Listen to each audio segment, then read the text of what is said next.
শেখ হাসিনাকে দেশে ফিরিয়ে এনে বিচারের দাবি কর্নেল অলির। উপযুক্ত পরিবেশ সৃষ্টি হলে গণহত্যার দায়ে শেখ হাসিনাকে দেশে ফিরিয়ে এনে বিচারের সম্মুখীন করতে হবে বলে দাবি জানিয়েছেন লিবারেল ডেমোক্রেটিক পার্টির এলডিপি প্রতিষ্ঠাতা চেয়ারম্যান অবসরপ্রাপ্ত কর্নেল অলি আহমদ।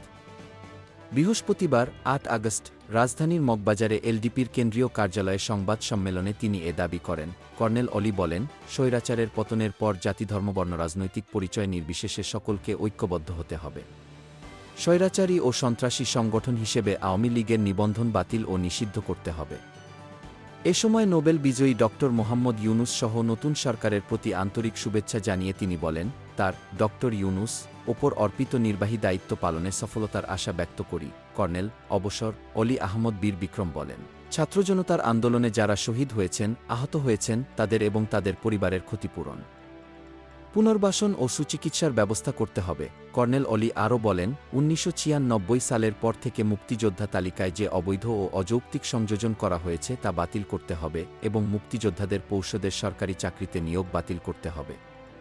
স্বৈরাচারী সরকারের সঙ্গে সংশ্লিষ্ট সকল অভিযুক্ত ও পলাতক ব্যক্তিদের উপযুক্ত তথ্যের ভিত্তিতে গ্রেপ্তার করতে হবে।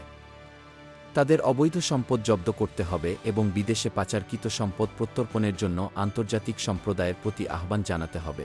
Golam Mostafa, desk report, BE news, Dhaka.